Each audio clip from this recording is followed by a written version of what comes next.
Hello, YouTube. Welcome to Silmarillion Sunday Part 12. Thank you so much for joining. We have gone over our little recap. Hopefully you have been watching these through to the end and I've kept up. Thank you so much. And if you are just joining or you're just seeing this, I recommend you go back and start with part 1. Or if you like just being dropped in the middle of a conflict, now would actually be a pretty good time to do it. Chapter 15 kind of gives us an overview of all of the elves that are in Middle-earth at the time. This is Chapter 15 of the Noldor in Beleriand. You'll remember, the Noldor are the elves that came over from the Undying Lands because they got banished. All right, so any questions before we start, actually? Chat, feel free to list any questions before we start while I give a special thank you follow to Ruthless Demon, or I'm sorry, Ruthless Demon X. Appreciate it. There's a couple of Ruthless Demons in Tolkien's world. I consider the Balrog to be like demon-ish. So, final shout-outs to everybody on TikTok. If you haven't already, please give a follow over on Twitch. And if you want to stay on TikTok, go ahead and just tap the screen to fill up the bar. It gets me to people's For You pages. All right. Shall we begin then? Chapter 15 of the Noldor in Beleriand. It has been told how, by the guidance of Ulmo, Turgon of Nevrast discovered the hidden vale of Tombladin. I'm going to stop there because this really sets the scene for a couple of things. One, Ulmo, one of the lesser gods, basically Poseidon. Turgon, the elf, one of the elven kings. He is the one that creates something later on. We're going to get into that, though. I think I might have explained it last week, but just in case, no spoilers. And the hidden vale of Tombladin. I think we went over that in the map last week, but I don't want to bring out the map again just yet. Also, Lucky Duck, thank you so much for the gift sub to E.T. Reads. Much appreciated. Let's start again, right? I love it how after the full sentence, a first sentence, I'm like, wait, hang on, I got to explain. Chapter 15 of the Noldor in Beleriand. It has been told by the guidance of Ulmo, Turgon of Nevrast discovered the hidden vale of Tombladin, and that, as was after known, lay east of the upper waters of Sirion. Sirion is the river. In the ring of mountains tall and sheer, but no living thing came there save the eagles of Thorondor. Thorondor is the big eagle of the First Age. But there was a deep way under the mountains, delved in the darkness of the world by waters that flowed out to join the streams of Sirion. And this way Turgon found, and so came to the green plains amid the mountains, and saw the island hill that stood there of hard, smooth stone. For the vale had been a great lake in ancient days. Then Turgon knew that he had found the place of his desire, and he resolved to build there a fair city, a memorial of Tirion upon Tuna. So Tirion is the city that the elves built in Valinor with the lesser gods. Also, I say this, I feel like every time it gets mentioned, but Tuna, T-U-N-A, is pronounced tuna in English, but there is an accent over the U, so I say Tuna. So maybe it's a little bit easier to understand. Also, hey, Raylick, thank you so much for the follow. Also, if anyone is interested, I was on the podcast for Raylick. I'll post it in the chat in a bit, and probably the Discord as well. Go check that out. Also, if you're not part of the Discord, please feel free to join. The link should be either down below on YouTube or in my TikTok bio. I'll also probably post it here soon. All right, let's carry on. But he resolved to return to Nevrast and remain there in peace, though he pondered ever in his thought how he should accomplish his design. Now after the Dagor Aglareb, which was the third battle, the third of 5 battles between the elves and Morgoth. Now after the Dagor Aglareb, the unquiet that Ulmo had set in his heart returned to him, and he summoned many of his hardiest and most skilled of his people, and led them secretly to the hidden vale. And there began the building of the city that Turgon had devised, and they set a watch all upon it, that none might come upon their work from without, and the power of Ulmo that ran in Sirion protected them. But Turgon dwelt still in the most part of Nevrast, until it came to pass that at last the city was full wrought, after 52 years of secret toil. It is said that Turgon appointed its name to be Ondolinde in the speech of the elves of Valinor, the rock of the music of water. For there were fountains upon the hill, but in the Sindarin tongue the name was changed, and it became Gondolin, the hidden rock. I'll pause there for a second, because if you have seen a couple of my TikTok videos or you've seen the Hobbit movies, you've probably heard mention of Gondolin before. Gondolin is the hidden city. It literally translates in Elvish to the hidden rock. So, this is Turgon and the creation of Gondolin. You may also recognize it from the Tolkien book, The Fall of Gondolin. Spoilers, but nothing in the First Age lasts forever. Well, not nothing, but certainly not a lot. It is said that Turgon appointed... Oh, nope, already read that part. Then Turgon prepared to depart from Nevrast and leave his halls in Vinyamar beside the sea. And there Ulmo came to him once again, and spoke with him. And he said, "Now thou shalt go at last to Gondolin, Turgon, and I will maintain my power in the vale of Sirion, and in all the waters therein, so that none shall mark thy going, nor shall any find where the hidden entrance against thy will. Longest of all the realms of the Eldale shall Gondolin stand against Melkor. But love not too well the work of thy hand and the device of thy heart, and remember that the true hope of the Noldor lieth in the west and cometh from the sea." An important thing to mention. Feyenoord, the important character that created the Silmarils and basically drove all of the elves out of, not drove them, but helped lead them out of the Undying Lands. As he lay dying, he realized that the elves were never going to succeed without the help of the Valar, right? He had this revelation and doesn't say anything. And so Ulmo is trying to basically impart the same wisdom onto Turgon, saying, "Listen, this is going to be a great stronghold, and I'm going to try and help you. But just remember, you can't win without us, right? It's not going to happen." And Ulmo warned Turgon that he also lay under the Doom of Mandos, which Ulmo had no power to remove. You'll remember the Doom of Mandos is basically the curse that Mandos, the Valar, the lesser god, said that basically the elves, the Noldor, they're doomed, right? Most of them are going to die, and you're never going to defeat Morgoth. Again, just really trying to hammer it home. As I've said in the past, when Mandos speaks, bad things usually happen. "Thus it may come to pass," he said, "that the curse of the Noldor shall find thee too ere the end, and treason awake within thy walls. Then they shall be in peril of fire. But if this peril draweth nigh indeed, then even from Nevrast one shall come to warn thee, and from him beyond ruin and fire shall hope be born for elves and men. Leave therefore in this house arms and a sword, that in years to come he may find them, and thus shalt thou know him, and not be deceived."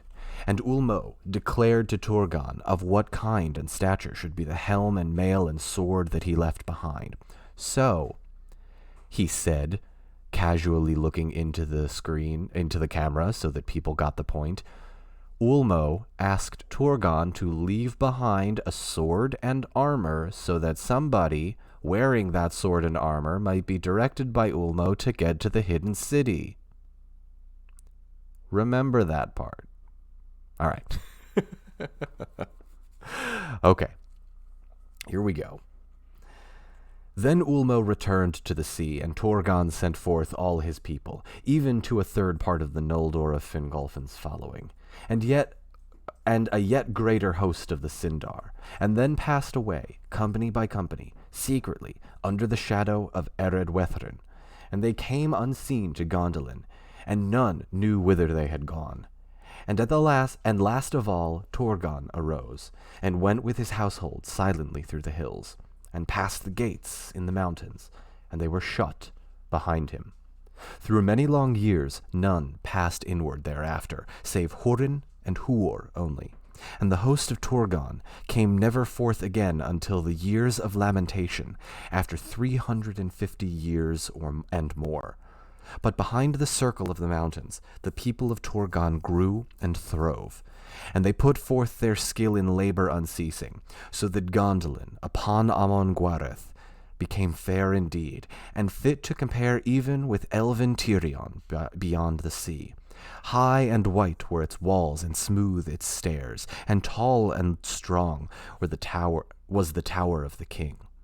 There shining fountains played, and in the courts of Torgon stood images of the trees of old, which Torgon himself wrought with elven craft. And the tree which he made of gold was named Glingal. The tree whose flowers he made of silver was named Belthiel. But fairer than all the wonders of Gondolin was Idril, Torgon's daughter, she that was called Celebrindal, the Silverfoot, whose hair was as the gold of Laurelin before the coming of Melkor. Thus Torgon lived long in bliss, but Nevrast was desolate, and remained empty of living folk until the ruin of Beleriand. All right, I'll pause there for a second and take any questions. If anyone has them, put them in the chat now. Thank you so much. Also, if anyone is interested on TikTok, feel free to come check us out over on Twitch, twitch.tv/DonMarshall72. The audio quality is a lot better. I have a much better microphone. And you can come hang out in the chat, and I answer questions in the chat. Also, to those on YouTube, if anyone is interested, feel free to join us on the live streams. We stream every Wednesday and Friday at 7 p.m. Eastern and noon Eastern. It was a little bit different now this week because daylight saving time skipped us ahead an hour. So I have a feeling in about 40 minutes we might have a couple of people jump on. Apologies. Also, special thank you to Salty Sloan for the follow. Believe they are coming over from TikTok. Much appreciated. Thank you. All right, so we've got some question. What do we got?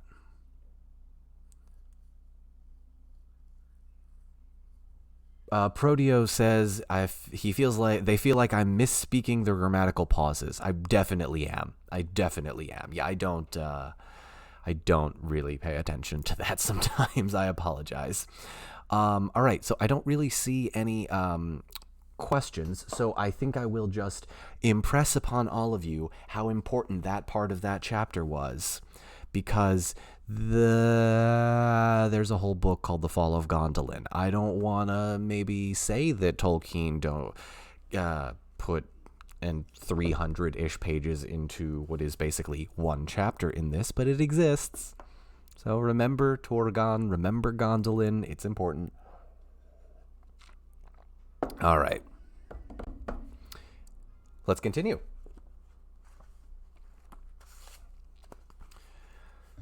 All right. Then Ulma... Nope. I'm like 3 paragraphs behind. Now while the city of Gondolin was building in secret, Finrod Felagund wrought in the deep places of Nargothrond. But Galadriel, his sister, dwelt, as has been told, in Thingol's realm, in Doriath. And at times Melian and Galadriel would speak together of Valinor and the bliss of old. But beyond the dark hour of the death of the trees, Galadriel would not go, but ever fall silent. And on time Melian said, "There is some woe that lies upon you and your kin. That I can see in you, but all else is hidden from me. For by no vision or thought can I perceive anything that passes or passed in the west. A shadow lies over all the land of Aman, and reaches far out over the sea. Why will you not tell me more?" I'll try and do Galadriel's voice, but no promises. "For that woe is past," said Galadriel, "and I would not take what joy is left here, untroubled by memory. And maybe there is woe enough yet to come, though still hope may seem bright." Then Melian looked in her eyes and said, "I believe not that the Noldor came forth as messengers of the Valar, as was said at first, not though they came in the very hour of our need. For they speak never of the Valar, nor have their high lords brought any messages to Thingol, whether from Manwë or Ulmo, or even from Aule, the king's brother, and his own folk that went over the sea. For what cause, Galadriel, were the high people of the Noldor driven forth as exiles from Aman? Or what evil lies on the sons of Feyenoord that they are so haughty or so fell? Do I not strike near the truth?" So you'll remember Melian, who is the Maya that fell in love with Thingol, and they created this sort of like this force field. It's called the Girdle of Melian, but it's basically a force field of magic that keeps evil at bay and keeps evil out. Melian is starting to get a little suspicious, and she and Galadriel are having a conversation, basically saying, Melian thinks, "I am suspicious of the Noldor, of the elves that came over in our hour of need. No one mentions the Undying Lands anymore. What's going on? What's happening?" Then Galadriel spoke. Melian says, "Do I not strike near the truth?" "Near," said Galadriel, "save that we were not driven forth, but came of our own will, and against that of the Valar. And through great peril and in despite of the Valar, for their purpose we came, to take vengeance upon Morgoth and regain what he stole." Then Galadriel spoke to Melian of the Silmarils and the slaying of King Finwë at Formenos, but still she said no word of the oath, nor of the kinslaying, nor of the burning of the ships at Loscar. You'll remember, right? The Noldor killed a bunch of the Teleri elves, stole their ships, sailed to Middle-earth from the Undying Lands, and then all of the elves that didn't make it over never made it over or had to cross the ice because the rest of the elves burned the ships. Well, Feyenoord burned the ships. I don't want to say all elves. Not all of the Noldor are terrible. Just some of them. Too many. But Melian said, "Now much you tell me, and yet more I perceive. A darkness you would cast over the long road from Tirion, but I see evil there, which Thingol shall learn from his guidance." "Maybe," said Galadriel, "but not from me." I love that power dynamic, the back and forth, right? The queen of some of the elves in Middle-earth before all of the elves from the Noldor came over, and then this elvish princess, Galadriel. Oh, the power struggles. And Melian spoke then no more of these matters with Galadriel, but she told to King Thingol all that she had heard of the Silmarils. "There is a great matter," she said, "greater indeed than the Noldor themselves understand. For the light of Aman and the fate of Arda lie locked now in these things, the work of Feyenoord, who is gone. They shall not be recovered, I foretell, by any power of the Eldar." I'm going to repeat that one more time. They shall not, I foretell, they shall not be recovered, I foretell, by any power of the Eldar. The Eldar are the elves. Just the elves. You'll see what I mean later. "And the world shall be broken in the battles that are to come, ere they are wrested from Morgoth. See now, Feyenoord they have slain, and many another, as I guess. But first of all the deaths they have brought, and yet shall bring, was Finwë, your friend. Morgoth slew him ere he fled from Aman." Then Thingol was silent, being filled with grief and foreboding, but at length he said, "Now at last I understand the coming of the Noldor out of the west, at which I wondered much before. Not to our aid did they come, save by chance. For those that remain in Middle-earth, the Valar will leave to their own devices, until the uttermost need." Excuse me. Sorry. For vengeance and redress of their loss the Noldor came, yet all the more sure shall they be as allies against Morgoth, with whom it is not now to be thought that they shall ever make a treaty. Because remember before, right? 2 or 3 chapters ago, I think it was, Feyenoord and his sons were like, all right, we've beaten you back, Morgoth. Give us the Silmarils and we'll let you go. And Morgoth said, Well, I think they were both, I think they both agreed to a peace treaty, and then they both brought like their entire armies, if I'm remembering that correctly. It's a couple of weeks ago. Real quick, just going to give a quick TikTok shout out. Hi everyone on TikTok. If you're interested, feel free to come check us out on Twitch. The link is in my bio. All right. But Melian said, Truly, for these causes they came, but for others also. Beware the sons of Feyenoord. The shadow of the wrath of the Valar lies upon them, and they have done evil, I perceive, both in Aman and to their own kin. A grief, but lulled to sleep, lies between the princes of the Noldor. And Thingol answered, What is that to me? Of Feyenoord I have heard but report, which makes him great indeed. Of his sons I hear little to my pleasure, yet they are likely to prove the deadliest foes to our foes. Their sword and their counsel shall have 2 edges, said Melian, and afterwards they spoke no more of this matter. Important conversations we just saw there. Very important conversations, right? Oh, why did the elves come over? Oh, you know, we just wanted freedom from the Valar. Oh, okay. Hey, honey, I think these elves are kind of suspicious. Yeah, I kind of figured, but we need them. They're powerful. Yeah, but are they good people, though? Are they? That's a summary of what just happened, in case anyone wants the 5-second version of it. All right, let's continue, because this is a good chapter. I like this one. It was not long before whispered tales began to pass among the Sindar concerning the deeds of the Noldor ere they came to Beleriand. By the way, I think I've said this before, but when I say ere, E-R-E, it means before.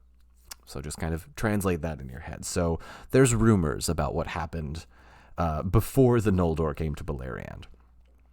Certain it is whence they came, and the evil truth was enhanced and poisoned by lies. But the Sindar were yet unwary, and trustful of words, and, as many well be thought, Morgoth chose them for this first assault of his malice, for they knew him not. And Círdan, hearing these dark tales, was troubled, for he was wise, and perceived swiftly that, true or false, they were put about at this time through malice. Though malice, he deemed, was that of the princes of the Noldor, because of the jealousy of their houses. Therefore he sent messengers to Thingol to tell all that he had heard. It was chanced that at that time the sons of Finarfin were again the guests of Thingol, for they wished to see their sister Galadriel. Then Thingol, being greatly moved, spoke in anger to Finrod, saying, I'll have you done to me, kinsman, to conceal so great a matter from me. For now I have learned of all the evil deeds of the Noldor. But Finrod answered, What ill have I done, Lord? For what evil deed have the Noldor done in all your realms to grieve you? Neither against your kinship, nor against any of your people, have they thought evil, or done evil. I marvel at you, son of Eärwen, said Thingol, that you would come to the board of your kinsmen thus red-handed from the slaying of your mother's kin, and yet say naught in defense, nor yet seek any pardon. So again, the elves are starting to figure out about the kinslaying. Then Finrod was greatly troubled, but he was silent, for he could not defend himself, save by bringing charges against the other princes of the Noldor, and that he was loath to do before Thingol. But in Angrod's heart the memory of the wound of Caranthir welled up again in bitterness, and he cried, Lord, I know not what lies you have heard, nor whence, but we came not red-handed. Guiltless we came forth, save maybe of folly, to listen to the words of fell Feyenoord, and become as if besotted with wine, as of briefly. No evil did we do on the road, but suffered ourselves great wrong, and forgave it. For this we are named tale-bearers to you and treasonous to the Noldor, untruly, as you know, for we have of our loyalty been silent before you, and thus earned your anger. But now these charges are no longer to be borne, and the truth you shall know. Uh-oh. Then Angrod spoke bitterly against the sons of Feyenoord, telling them of the blood at Alqualonde and the doom of Mandos, that's the curse basically banishing them, and the burning of the ships at Losgar. And he cried, "Wherefore shall we that endured the grinding ice bear the name of kinslayers and traitors?" So Angrod is basically saying, hang on. We didn't burn the ships. We didn't kill the Teleri. We were the ones that were following Feyenoord because we were, a little bit, metaphorically speaking, drunk on power at the time. We crossed the ice, right? We were just trying to get there. It's not our fault. Trying to sort of push the blame onto Feyenoord and the sons. It's a little bit gaslighty. Yet the shadow of Mandos lies also on you. Yet the shadow of Mandos lies on you also, said Melian. But Thingol was long silent ere he spoke. Go now, he said, for my heart is hot within me. Later you may return if you will. For I will not shut my doors forever against you, my kindred, that were ensnared in an evil that you did not aid. With Fingolfin and his people also I will keep friendship, for they have bitterly atoned for such ill as they did. And in our hatred of the power that wrought all this woe, our grief shall be lost. But hear my words. Never again in my ears shall be heard the tongue of those who slew my kin in Alqualonde, nor in all my realm shall it be spoken openly with my power, while my power endures. All the Sindar shall hear my command, that they shall neither speak with the tongue of the Noldor, nor answer to it. And all such as use it, shall be held slayer of kin and betrayer of kin unrepentant. If you've seen my Twitch streams before, you have most likely seen the stream where I spoke with Wizardway Chris, and they kind of explained that there are two forms of Elvish, Quenya and Sindarin, or Sindarin, depending on how you pronounce it. So, Thingol, the guy who lives in Doriath, who is basically the king of Middle-earth before all the Noldor came over, banned the use of Quenya, because he found out about the kinslaying. Again, things are complicated here, but Thingol makes it very clear, right? This is wrong. You can't use this language anymore. And if you do, we're going to have huge problems. Let's keep going. Then the sons of Finarfin departed from Menegroth with heavy hearts, perceiving how the words of Mandos would ever be made true, and that none of the Noldor that followed after Feyenoord could pass, even as Thingol had could escape from the shadow that lay upon his house. And it came to pass, even as Thingol had spoken, for the Sindar heard his word, and thereafter throughout Beleriand they refused the tongue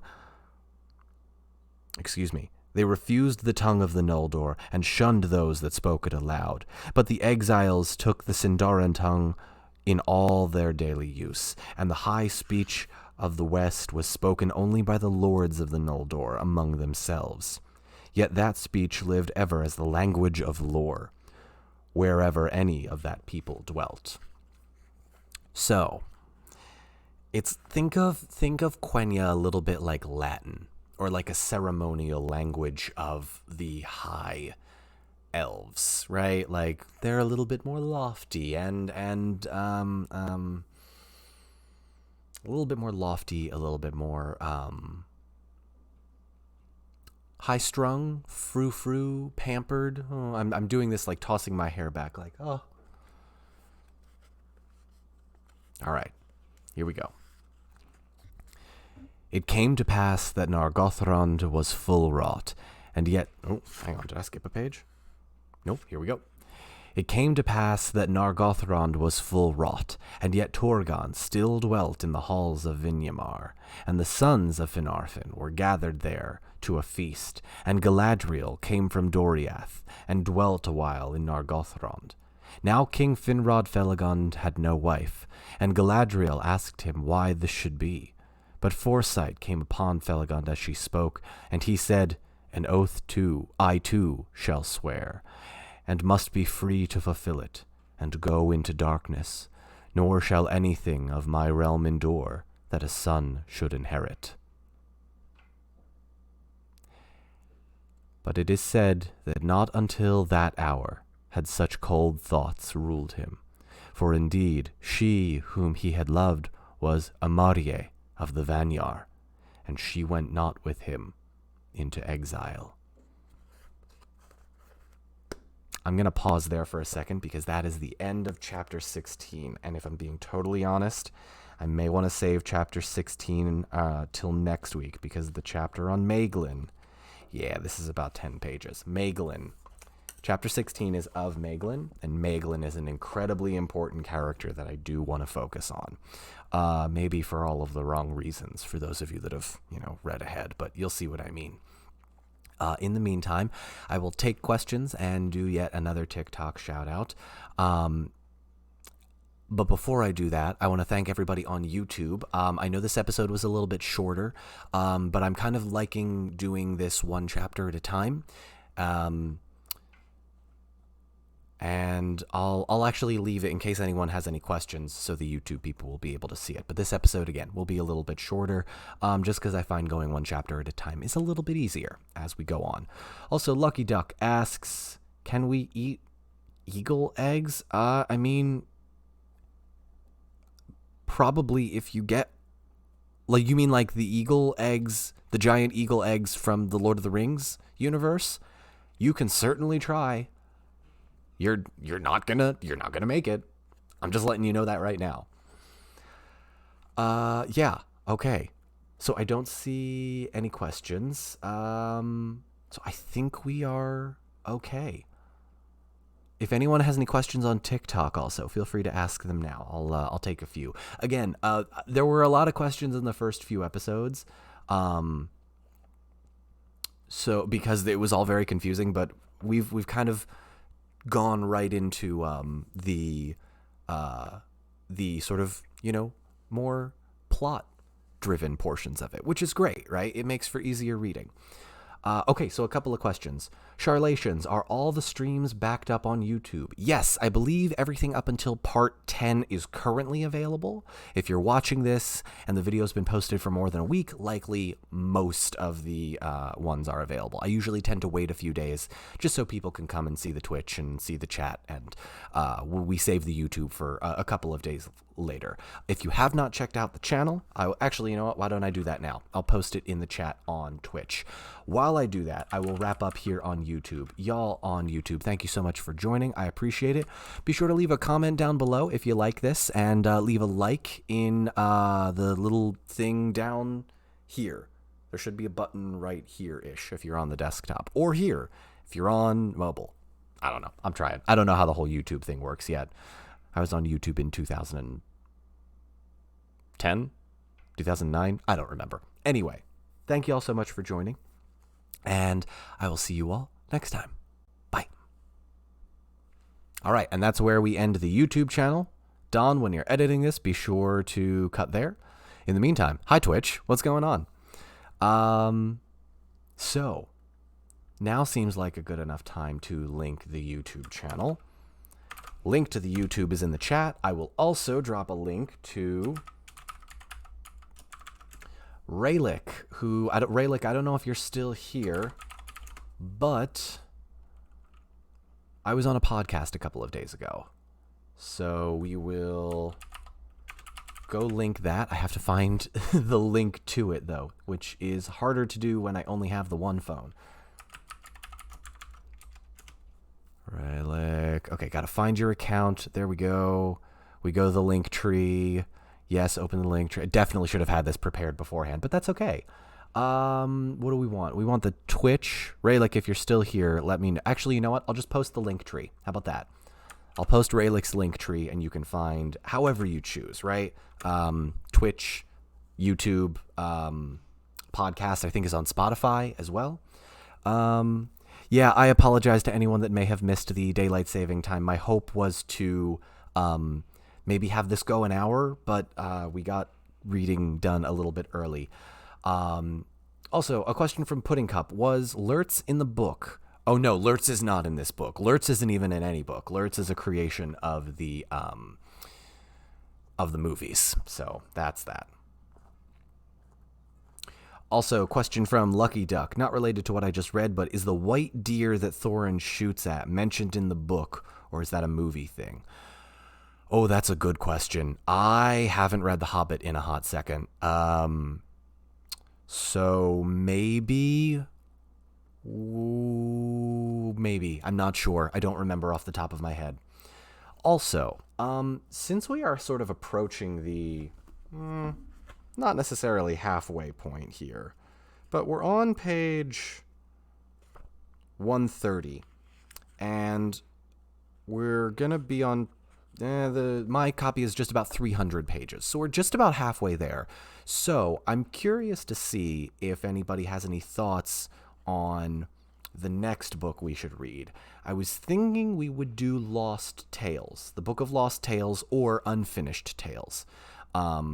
Unfinished Tales of Numenor is basically like an extension. Most of them are basically extensions or drafts of Tolkien's Silmarillion with like extra notes or extra hidden details.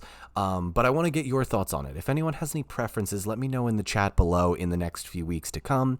I'll be taking the pulse of TikTok and what they want to do, and then people on here, Twitch, obviously everyone that shows up weekly is gonna have a little bit more of a say. I think I want to do something that you guys all want to see. So if anyone is interested in either of those books, let me know which ones. But yeah, I'm probably going to shoot for Book of Lost Tales or Unfinished Tales. Book of Lost Tales is a twofer, though. There's part 1 and part 2. Book of Lost Tales part 1 and Book of Lost Tales part 2. And if anyone on TikTok is interested and just heard that, the live readings actually happen over on my Twitch. They happen here too, but the audio quality is a lot worse, and I don't take any questions from TikTok. I only take questions from Twitch. There is also the Complete Guide to Middle-earth. Oh, that's true. I think I want to focus on more of Tolkien's more obscure books before I sort of deep dive into secondary sources or anything as I go into that.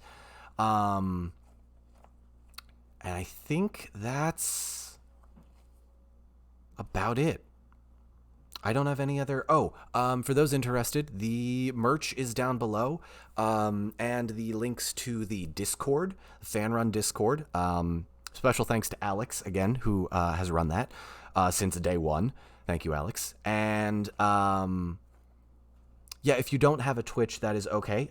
You can make one if you want. I promise it is worth it, right? You just drop a follow, and, like, it's an app on your phone. We stream every... Wednesday and Friday at 7 p.m. Eastern and noon Eastern on Sundays. I'm really trying to like stall for another 15 minutes so that anyone that might come a little bit late knows that they missed it. I feel really bad about that. But yeah, I think I might wrap this up shortly. So it is kind of like YouTube, Meyer. These videos do go on YouTube eventually, but the chat and the interaction and sort of the user interaction is over on, Twitch. So feel free to check that out. Okay. I think we are ready to go. The wife is here just in time to say goodbye. Did I miss anything? We did merch, Discord, stream schedule, I don't think so. Yeah, I think that's it. Thank you, y'all, for spamming the Nat20 emote. This is Nat20, my wife. Subscribers get those cool emotes, so if you feel like subscribing, please do so. It's a rockin' good time. I appreciate it. Definitely helps support the channel. Also, yeah, this was actually a very short chapter and very few questions because it's mostly dialogue, which is great. And also the next chapter is like 10 pages, so we'd be here another hour, and I didn't want to do that. You wanna run my errands with me? Yeah, that's fine. All right, y'all. I'm gonna go run errands, and I will see you all next time. So, thank you all so much. Special thank you to Demi. I'm not sure how to pronounce your name. Demistocles. Oh, Demistocles. I think that's how you pronounce it. But not no, not Mr. Mistopheles from Cats. That's in a weird place. She just woke up, so it's okay. All right. Bye, everybody. Thank you so much for joining, and I will see you all next time. Bye.